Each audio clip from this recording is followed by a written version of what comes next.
오늘 주시는 하나님의 말씀은 계속해서 우리 야고보서 3장 17절 중심으로 말씀을 보도록 하겠습니다.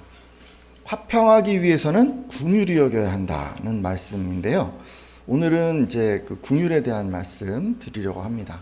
우리가 화평에 힘쓰면 이제 신앙인들 안에서는 선한 선생이 될 수 있고, 또 세상 사람들 안에서는 하나님의 아들이라고 하는 칭찬을 받게 된다고 말씀드렸습니다. 이제 사람들이랑 우리가 이제 화평을 이루어야 되잖아요. 근데 그러려면은 크게 보면 이제 한 5가지 정도 힘쓰셔야 하는데요. 이미 제가 2가지를 말씀드렸고, 오늘은 이제 3번째 요건인 긍휼과 그 열매에 대해서 나누려고 합니다. 근거 말씀 잠깐 읽고 시작하려고 하는데요. 야고보서 3장 17절 말씀 한번 읽어보겠습니다. 뒤에 나오나요? 오직 위로부터 같이 읽습니다. 시작! 오직 위로부터 난 지혜는 첫째 성결하고, 다음에 화평하고 관용하고 양순하며 긍휼과 선한 열매가 가득하고 편견과 거짓이 없나니. 아멘.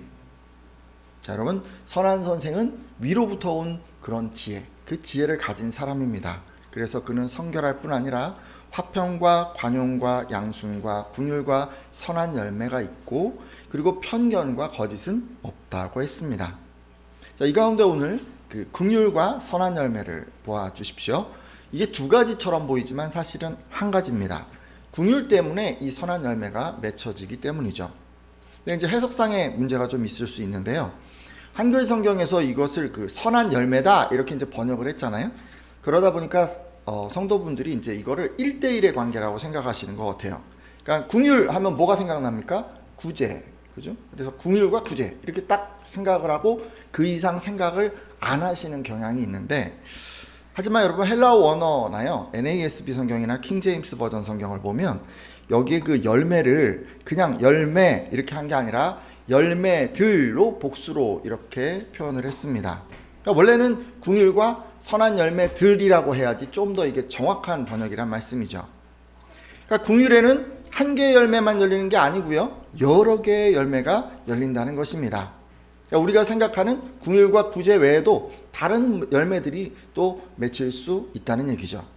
그래서 오늘은 긍휼이 뭔가, 또 구제 외에는 어떤 열매들이 더 맺힐 수 있는가, 그리고 어떤 사람들에게 우리는 긍휼을 베풀어야 하는가, 이런 문제들에 대해서 나누려고 합니다. 자, 여러분, 그러면 긍휼은 뭘까요? 긍휼을 표현하기 위해서 헬라어 엘레우스라고 하는 단어가 사용됐는데, 이게 이제 자비 또는 불쌍히 여기는 것, 이런 의미를 갖고 있습니다. 그러니까 긍휼은 마음으로는 상대방을 불쌍히 여기는 것이고, 행동으로는 뭐라는 거예요? 자비를 베푸는 거예요. 그러니까 마음으로만 가엽게 여기는 그런 게 아니고요, 구체적으로 그 사람이 비참한 지경에서 회복되도록 돕는 것을 의미하는 것입니다. 자, 그런 의미에서 이 긍휼의 열매들은 상대방의 회복을 위해 돕는 구체적인 행위를 말하는 것임을 알 수가 있습니다. 자, 여러분, 그러면 우리는 누구에게 긍휼을 베풀어야 할까요? 우리가 회복을 위해 도와야 하는 사람은 누구일까요? 일단 그 경제적으로 어려운 분들에게 긍휼을 베푸셔야 합니다. 스가랴 7장 9절에서 10절 상반절까지 말씀 보려고 하는데요. 스가랴 7장 9절에서 10절 상반절까지 말씀 보도록 하겠습니다. 만군의 여호와가, 같이 한번 읽습니다. 시작! 만군의 여호와가 이같이 말하여 이르시기를, 너희는 진실한 재판을 행하며 서로 인애와 긍휼을 베풀며 과부와 고아와 나그네와 궁핍한 자를 압제하지 말며. 아멘. 자, 하나님께서는 서로 압제하지 말고 인애와 긍휼을 베풀어라 라고 말씀해 주셨습니다. 특별히 어떤 사람을 꼭 집어서 그렇게 하라고 하셨는데, 그 사람들이 어떤 사람이었습니까? 과부와 고아와 나그네와 궁핍한 자, 이런 사람들을 잘 대해줘라, 긍휼을 베풀어라, 이제 이런 식으로 이제 얘기를 하신 거예요. 당시 여러분, 과부와 고아와 궁핍한 자는 다 생계가 어려운 사람들이었습니다. 이들은 스스로의 힘으로는 먹고 사는 문제를 해결할 수 없는 그런 사람들이었기 때문에 다른 이들의 경제적인 지원이나 도움이 절실한 그런 사람들이었습니다. 근데 하나님께서는 여러분이요, 이렇게 경제적으로 어려운 사람들에게 긍휼을 베풀기를 바라십니다. 우리가 보통 이것을 이제 구제라고 이제 이렇게 얘기를 많이 하지 않습니까? 여러분은요, 지난 성탄절에 가난한 분들을 돕기 위해서 성탄원금을 하셨습니다. 되게 힘들게 계신 분들 있잖아요. 우리 알고 있죠. 그 중증 장애인들이 한 30여 분 모여서 생활하는 그 살로메 집이라고 하는 곳이 있는데 그곳에 보내드렸습니다. 그 살로메 집 원장님이 보내주신 글에 따르면 날씨가 춥다 보니까 이 여러 명의 원생들이 중환자실에 들어갔다고 합니다. 그리고 이제 가스비 기름값도 올라가지고 난방에도 어려움을 겪고 있다고 하더라고요. 근데 이렇게 이제 어려운 가운데 큰가지 교회 성도들이 마음과 정성을 모아주셔서 감사하다고 보내주신 후원금을 원생들을 위해서 요긴하게 잘 사용하겠다고 그렇게 얘기를 해 주셨습니다. 모쪼록이요, 이 추운 겨울이 이제 많이 지나가긴 했지만 이제 잘 지나가고 또 지금 병원에 입원해 있는 그런 원생들은 건강을 회복할 수 있도록 기도도 여러분 부탁드리고요. 더 많은 도움의 손길이 있을 수 있도록 또 여러분 계속 기도해 주셨으면 좋겠습니다. 근데 여러분 이런 식으로요, 여러분이 마음과 물질을 모아서 십시일반으로 도와주신 것이 바로 경제적으로 어려운 분들에게 긍휼을 베푸는 것이라 할 수 있습니다. 자, 그리고요, 나그네와 같은 사람에게도 긍휼을 베풀어야 합니다. 앞서 그 과부, 고아, 궁핍한 외에 나그네를 긍휼하게 여기라고 했습니다. 자, 그러면 나그네는 어떤 사람인가요? 일단 나그네는 도움이 필요한 사람입니다. 여러분, 당시 나그네는요, 자기 고향을 떠나서 여행 중에 있는 사람을 말하거나 또는 딴 곳에 가 있는 그런 사람들을 나그네라고 했습니다. 그러기에 나그네는 본고장 사람이 아니고요, 그 지역 사람과는 아무런 혈연 관계도 없는 사람을 말했습니다. 그러니까 그곳에 딱 가면 자기 몫의 땅이나 인맥이나 또는 어떤 법적 권리도 주장하기가 힘든 그런 사람들을 나그네라고 했습니다. 지금 누가 이런 사람들일까요? 지금 같으면 우리나라에 들어와 있는 외국 유학생 또는 취업자, 이런 사람들이 나그네가 될 수 있을 것 같아요. 넓은 의미에서는 탈북민이 될 수도 있고 국제결혼에서 들어와 있는 외국인이 나그네일 수도 있습니다. 그리고 만 18세가 되어서 이 고아원에서 막 자립한 그런 분들이나 문제가정에서 더 이상 살 수 없는 청소년일 수도 있습니다. 왜냐하면 이 사람들은 지금 세상 어디에도 도움받을 사람이 없기 때문입니다. 우리 교회가 조금 더 성장해서 이런 분들까지 다 도울 수 있었으면 좋겠습니다. 자, 그리고 나그네는요, 잘 곳이 없는 사람이에요. 지금 같으면 어떤 사람들이요? 전쟁으로 인한 어떤 난민들, 지진으로 인한 이재민들, 이런 사람들이 나그네라고 할 수 있어요. 왜냐하면 이분들 당장 머무를 곳이 없기 때문입니다. 자, 그런데 하나님께서는 바로 나그네와 같은 사람들에게 긍휼을 베풀라고 말씀하셨습니다. 자, 그럼 우리는 어떤 사람을 도우면 좋을까요? 지난 2월 9일 그 튀르키예 시리아에 지진이 발생했습니다. 그러니까 23일 현재 기준으로 이 지진으로 인한 사망자 수가 4만 9천 명 넘어섰다고 하더라고요. 그리고 60만여 채 주거용 건물, 그리고 15만여 채 상업시설들이 중간 수준 이상의 그 피해를 입었다고 합니다. 그러니까 수많은 사람들이 그 삶의 터전, 보금자리 이런 걸 다 잃어버린 거예요. 튀르키예 내무장관에 의하면 지금까지 살 곳을 잃은 이 이재민의 거처 마련하기 위해서 텐트 31만 3천 개가 세워졌다고 합니다. 그리고 이후에는 한 10만 개 정도의 컨테이너 주택도 설치할 예정이라고 밝혔습니다. 그렇지만 이게 지금 이제 예정이지 지금 다 된 게 아니기 때문에 여전히 많은 사람들이 거리에서 밤을 지새고 있습니다. 오늘 함께한 분들은 이 지진 피해에서 빨리 복구되도록 기도 좀 부탁드립니다. 바로 이분들이요, 성경에서 말하는 나그네라고 할 수 있습니다. 왜냐하면 집을 잃고 지금 잘 곳 없는 그런 분들이기 때문이죠. 그래서 오늘 제가 공지한 것처럼 헌금 시간에 이분들을 돕기 위해서 구제헌금을 같이 진행하려고 합니다. 예배헌금과 구별하기 위해서 제가 흰색 봉투를 출입구에 비치해 두었는데요. 그냥 무기명으로 해주셔도 좋고, 또 기부금 영수증 필요한 분들은 이름을 써 주셔도 좋습니다. 이 흰색 봉투에 구제헌금을 넣어서 헌금함에 넣어주시면 대한적십자사를 통해서 튀르키예 시리아의 지진 이재민들을 도울 수 있을 것 같습니다. 자, 제가 지금까지 이제 긍휼에 대한 얘기를 좀 했어요, 그죠? 어려운 처지에 있는 사람들을 불쌍히 여기고 돕는 것, 그것이 긍휼이라고 말씀드렸습니다. 그러기에 궁유를 잘 설명할 수 있는 단어는 구제라고 할 수 있을 것 같습니다. 그러니까 궁율의 가장 선한 열매, 궁율의 선한 열매 하면 구제가 딱 떠오른다는 그런 말씀이죠. 하지만 앞서 말씀드렸듯이 궁율의 열매는 구제만 있는 것이 아닙니다. 하나님께서는요, 다양한 사람들을 궁율하게 여기셨어요. 경제적으로 어렵거나 형편이 딱한 사람만 궁율히 여기신 것이 아닙니다. 자, 그럼 하나님은 어떤 사람들을 궁율히 여기셨을까요? 일단 하나님께서는 죄인을 궁율히 여기셨습니다. 에베소서 2장 4절에서 5절을 보면 하나님께서 죄인들을 얼마나 불쌍히 여기셨는지를 알 수가 있는데요. 함께 잠깐 보겠습니다. 제가 읽겠습니다. 궁율이 풍성하신 하나님이 우리를 사랑하신 그 큰 사랑을 인하여 허물로 죽은 우리를 그리스도와 함께 살리셨고 너희는 은혜로 구원을 받은 것이라. 아멘. 자, 여러분 이 말씀 보면요, 하나님의 사랑은 궁율이 풍성한 큰 사랑이고 그런 하나님의 궁율은 그리스도를 부활하게 하신 것처럼 허물과 죄로 죽었던 우리를 살리시는 것으로 열매 맺어졌음을 알 수가 있습니다. 우리는 이렇게요, 죄로 죽었던 사람, 죽을 사람, 이런 사람을 살리는 것을 구원이라고 합니다. 그러니까 하나님의 죄인을 불쌍히 여기시는 궁율의 선한 열매는 뭐임을 우리가 알 수가 있습니까? 구원이라는 것을 알 수가 있어요. 죄인에 대한 하나님의 궁율의 열매는 구원입니다.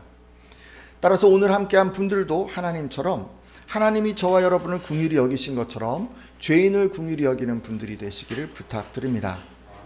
자, 여기서 말하는 죄인은 살인하고 도적질하고 이런 윤리적인 죄를 지은 그런 사람이라기보다는 하나님을 모르기 때문에 계속 하나님을 거역하고 자기 뜻대로 사는 사람들을 말합니다. 그냥 하나님 없이 사는 사람들, 그냥 그런 분들을 얘기하는 거예요. 따라서 여러분들이 이분들을 궁율히 여기신다면 그들이 구원받도록 도와주셔야 합니다. 어떻게 하면 이분들이 구원을 받을 수 있을까요? 복음을 전하세요. 복음을. 예수 그리스도의 십자가 죽음으로 우리의 죄가 사하여졌고 이를 믿는 사람마다 영원한 생명을 얻게 된다는 그 사실, 그것을 그분에게 전해주셔야 하는 것입니다. 그래야 그분이 구원을 얻을 수 있는 거예요. 혹시 여러분 주변에 아직도 예수님을 믿지 않는 분들 계십니까? 그러시다면 그분들을 궁휼히 여겨주십시오. 그리고 궁휼로 마음으로 끝나는 게 아니라 그 열매로 그분들이 구원에 이를 수 있도록 복음을 전해 주십시오. 자, 여러분, 그리고요, 하나님은 병자들도 궁휼히 여기셨습니다. 빌립보서 2장 25절에서 27절을 보면 하나님께서 얼마나 병자를 궁휼히 여기셨는지를 알 수가 있는데요. 이 부분 말씀 보도록 하겠습니다. 좀 길어서요, 제가 읽겠습니다. 그러나 에바브로디도를 너희에게 보내는 것이 필요한 줄로 생각하노니 그는 나의 형제요 함께 수고하고 함께 군사된 자요 너희 사자로 내가 쓸 것을 돕는 자라. 그가 너희 무리를 간절히 사모하고 자기가 병든 것을 너희가 들은 줄을 알고 심히 근심한지라. 그가 병들어 죽게 되었으나 하나님이 그를 궁휼히 여기셨고 그뿐 아니라 또 나를 궁휼히 여기사 내 근심 위에 근심을 면하게 하셨느니라. 아멘. 자, 이 말씀을 보면 바울 사도는 에바브로디도를 빌립보 교회에 보내려고 하고 있습니다. 에바브로디도가 병들어서 죽게 되었지만 하나님께서 그를 궁휼히 여기셨고 근심을 면하게 하셨다고 합니다. 그러니까 근심 면하게 한 게 뭐예요? 살리신 거예요. 치료해 주신 거예요. 그러니까 궁휼히 여기셔서 그 에바브로디도를 낫게 해주셨다는 그런 말씀입니다. 할렐루야. 이를 통해서요, 하나님께서 병자를 불쌍히 여기시는 궁휼은 치료로 열매 맺어짐을 알 수가 있습니다. 병자에 대한 그 하나님의 궁휼의 선한 열매는 뭐라고요? 치료예요, 치료. 따라서 오늘 함께한 예배자들도 하나님처럼 병자를 궁휼히 여기시는 분들 되시기를 부탁드립니다. 그래서 그들의 치료를 위해서 힘쓰는 그런 분들이 되어 주십시오. 어떻게 하면 좋을까요? 가장 좋은 것은 이제 여러분들 또는 우리 자녀들이 다 그냥 의사가 되고 약사가 되고 어떤 형태로든지, 그죠? 의료 개 몸을 담고 직접 치료하는 게 제일 좋겠지만 그렇게 할 수는 없잖아요. 그러니까 여러분 혹시 주변에 질병으로 고통받는 분들 계시잖아요. 그러면 그분들이 치료가 될 수 있도록 여러분들이 좀 도와주십시오. 가장 먼저 해야 될 것은 뭘까요? 기도예요. 기도예요. 치료가 필요한 사람을 위해서 여러분이 해야 될 건 기도예요. 기도. 그리고 여러분만 할 게 아니라 저한테도 얘기하시고 주변 성도님들한테 기도해 주세요라고 그렇게 부탁하십시오. 야고보서 5장 16절에 그러므로 너희 죄를 서로 고백하며 병이 낫기를 위하여 서로 기도하라. 의인의 간구는 역사하는 힘이 큼이니라 라고 그렇게 말씀하셨어요. 우리 뭐부터 해야 되냐면 기도부터 해야 돼요. 자, 그리고 그걸로 끝나면 안 돼요.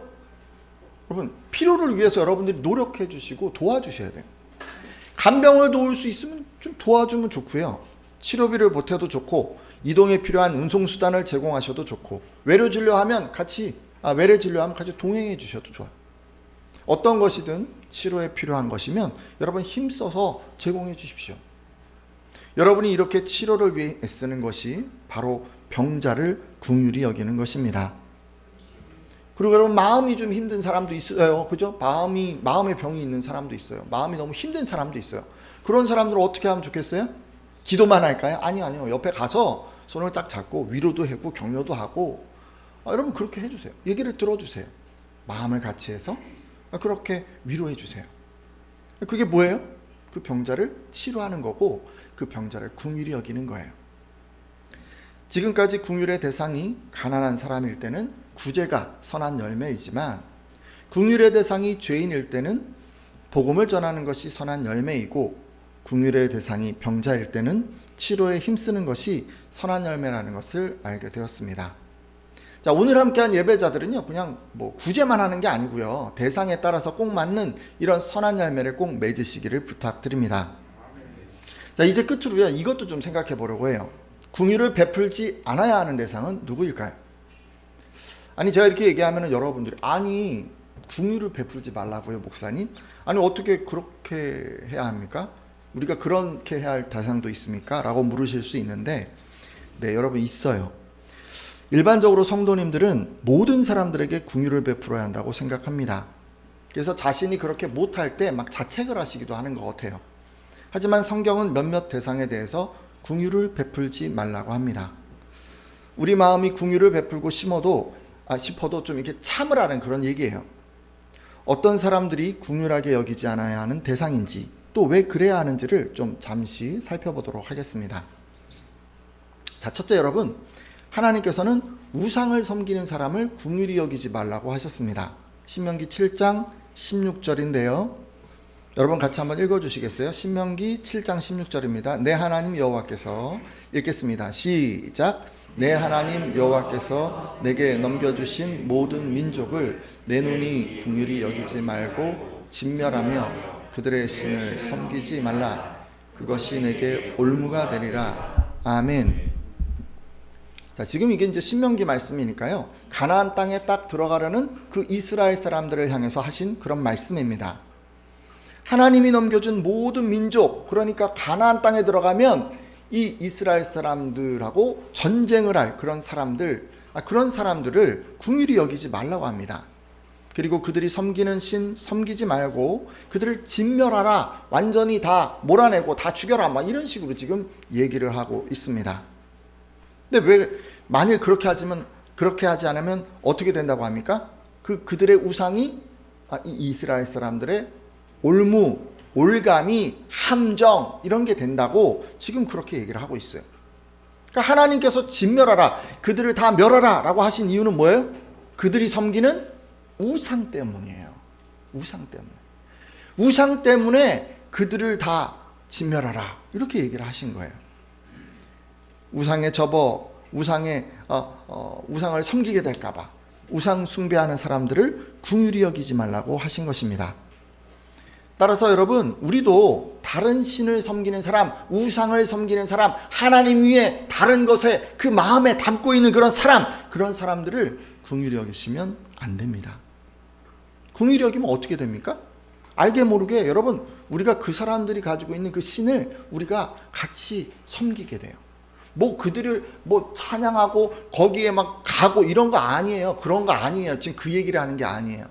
그들의 가치관이, 그들의 삶의 방식이 그들이 생각하는 그런 생각하는 것들이 다 내 마음 가운데 들어오기 때문에 그런 것입니다. 하지만 여러분, 지금은요, 가나안에 들어갈 때처럼 우상 숭배자를 다 죽이지는 않습니다. 오히려 우리는 그 사람들이랑 다 같이 살아야 돼요. 누가 지금 다른 신을 섬긴다고 뭐 칼로 찌르고 이럽니까? 그런 거 아니잖아요. 우리는 그분들과 식사도 나눠야 되고 얘기도 나눠야 되고 일도 같이 해야 될 수 있어요. 왜 그렇게 하는 거예요? 그분들에게도 구원이 임하도록 하게 하기 위해서. 여러분, 그분들에게 여러분 선이 대하십시오. 그렇다면 이 시대의 성도들에게 우상 숭배자를 긍휼히 여기지 않는다라는 것은 무엇을 의미할까요? 아까 말씀 보셨죠? 뭐가 관건이에요? 우상을 받아들이지 않는 것. 그게 관건이에요. 그게 가장 중요한 거예요. 우상 숭배자들과 같이 하면서도 그들의 그 우상을 우리들이 받아들이지 않아야 되는 거예요. 잠깐만 한번 생각해 보세요. 어떻게 하면 그렇게 할 수 있을까요? 여러분, 우리 어떻게 하면 우상 숭배자들의 그 우상을 같이 얘기하고 같이 밥을 먹으면서도 우리는 받아들이지 않을 수 있을까요? 여러분, 어떻게 해야 한다고 생각하십니까? 여러분들 나름대로 생각들이 있으세요. 근데 제가 한 가지 조언을 드릴게요. 마음을 닫고 관계를 하십시오. 뭘 하라고요? 마음을 닫으세요. 너무 힘든 거죠. 우상을 받아들이지 않으려면 여러분은 우상 숭배자들의 얘기에 공감하지 않으셔야 됩니다. 그들의 삶에 공감하지 않아야 하는 거예요. 혹여 여러분이요, 마음을 열고 그 사람들에게 공감하기 시작하잖아요. 그러면 여러분은 어느덧 하나님으로부터 점점점 멀어지는 자신을 발견하게 될 거예요. 조금씩 우상 숭배의 삶으로 나아가고 그들의 가치관을 받아들이게 될 거예요. 원치 않는 불경건에 발을 내디디게 되는 것입니다. 따라서 오늘 함께한 예배자들은 우상 숭배자들과 관계를 갖되 우상과 함께하는 그들의 삶에 공감하지 않기를 바랍니다. 여러분, 마음을 닫고 관계를 하시면 돼요. 공감하는 순간 어떻게 되냐면 닮아가요. 그래서 제가 이 얘기를 드리는 거예요. 자, 그럼 또 한 가지 말씀드릴게요. 둘째, 하나님께서는 이웃에게 해를 끼치는 사람을 긍휼히 여기지 말라고 하셨어요. 신명기 19장 11절에서 13절까지 말씀인데요. 그러나 만일 어떤 사람이, 제가 읽습니다. 그러나 만일 어떤 사람이 그의 이웃을 미워하여 엎드려 그를 기다리다가 일어나 상처를 입혀 죽게 하고 이 한 성읍으로 도피하면 그 본 성읍 장로들이 사람을 보내어 그를 거기서 잡아다가 보복자의 손에 넘겨 죽이게 할 것이라. 내 눈이 그를 긍휼히 여기지 말고 무죄한 피를 흘린 죄를 이스라엘에서 제하라. 그리하면 내게 복이 있으리라. 아멘. 여러분, 도피성 얘기를 앞에 하셨어요. 근데 도피성 얘기를 했는데 그 뒤에 이걸 추가해서 얘기를 하신 거예요. 그러니까 도피성이 있는데 피해도 이런 사람 끌어내서 죽이라는 거죠. 하나님께서는 가나안 땅에 들어가는 이 이스라엘 사람들을 향해서 어떤 사람이 그의 이웃을 미워해서 해치려고 숨었다가 덮쳐가지고 그 생명에 치명상을 입혀서 죽게 하면은 그를 붙잡아다가 반드시 복수자의 손에 붙여서 죽게 만들라고 지금 말씀을 하셨어요.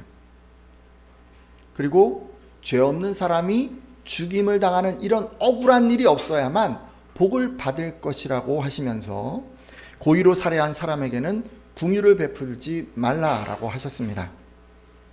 자, 그리고 이제 지금 다 읽지는 않았어요. 여러분 나중에 그 뒤에도 조금 더 읽어보세요. 신명기 19장 14절에는 지게표, 이게 뭐냐면요, 땅의 경계를 정하는 표예요.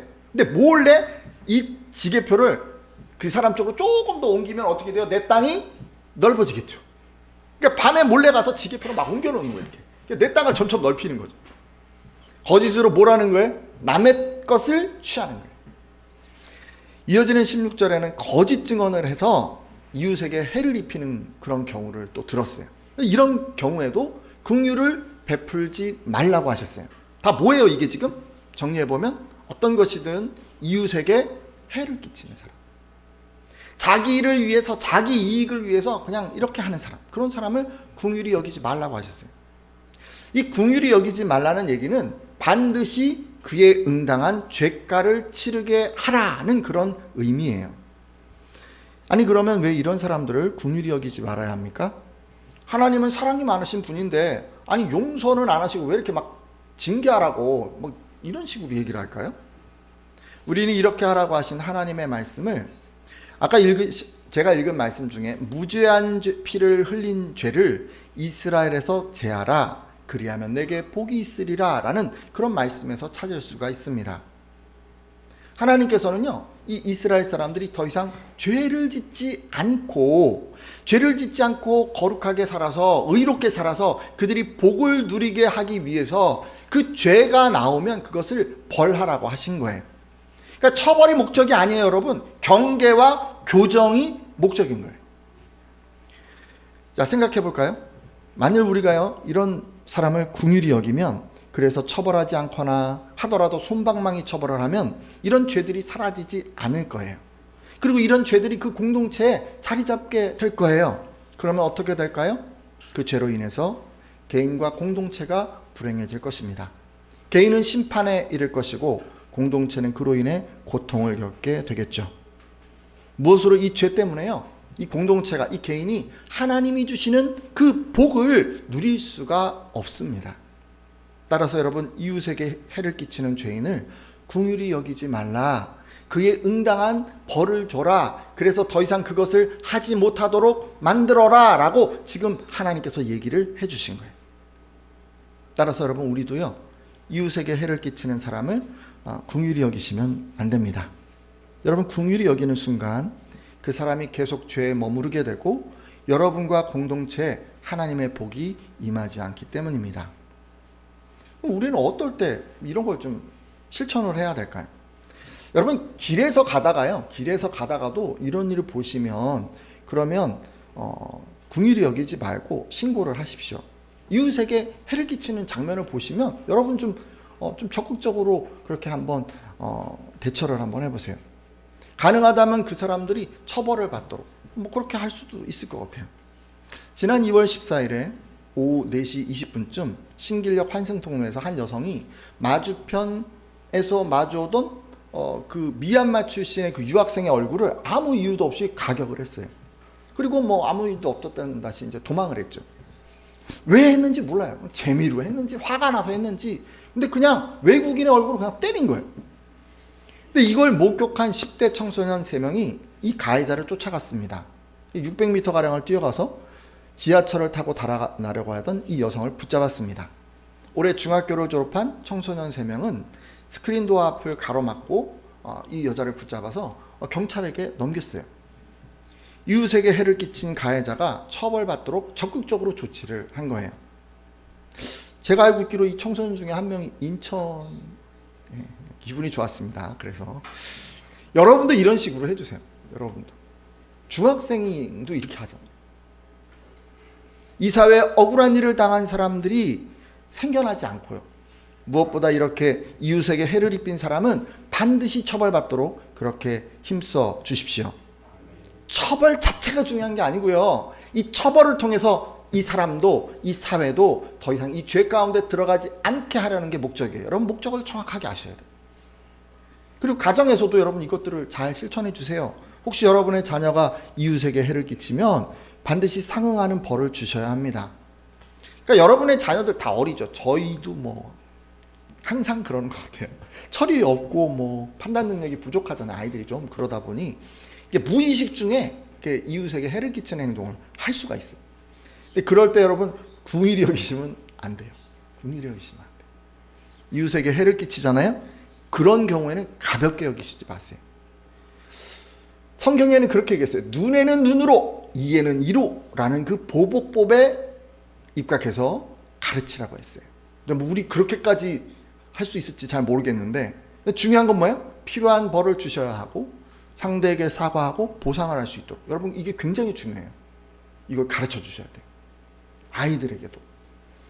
안쓰러운 마음에 이게 이제 긍휼하게 우리 대하고 싶잖아요. 뭐 자기 자녀 야단치고 싶은 사람이 어디 있겠어요. 근데 그러시면 곤란합니다. 꾹 참으세요. 단전에 힘을 딱 주시고 꾹 참으세요. 표정 관리하세요. 그리고는 소리를 지를 때는 질러야 하는 거예요. 꼭 용서를 구하고 행동에 책임을 지고 대가를 치르도록 가르쳐 주셔야 되는 거예요. 정말 중요한 거예요. 그 아이를 위해서 중요한 거예요. 그래야 그 아이가 행복해지고, 그리고 무엇보다 하나님이 주시는 복을 누릴 수가 있는 거예요. 여러분 그렇게 잘 가르쳐 주세요. 힘드시지만. 이제 말씀을 정리하고 기도하려고 합니다. 자, 지금까지 제가 이제 그런 얘기 했어요. 경제적으로 어려운 사람들에게는 구제가, 하나님을 모르는 사람들에게는 복음 전파가, 병자에게는 치료에 조력하는 것이 긍휼의 선한 열매라는 것을 알게 되었습니다. 여러분 앞으로는요, 우리가 이 긍휼의 마음을 품고 구제, 복음 전파, 치료 뭐 이런 것에 한번 힘쓰겠다고 결단해 주십시오. 그리고 이제 이런 얘기도 했죠. 우상 숭배자와 이웃에게 해를 끼치는 사람은 긍휼히 여기면 안 된다라는 것도 알게 되었습니다. 혹시 우리 안에 그런 모습이 있었다면 돌이켜 주시고, 이후로는 제가 그랬죠. 우상 숭배자들과 관계할 땐 어떻게 해야 된다고요? 공감을 하지 않아야 한다고 했어요. 그리고 이웃에게 해를 끼치는 사람에게는 우리가 어떻게 해야 한다고요? 단호하게 대응해야 한다. 여러분 그거에 대해서는 우리가 긍휼히 여기면 안 되는 거예요. 그렇게 하시겠다고 여러분 결단해 주십시오.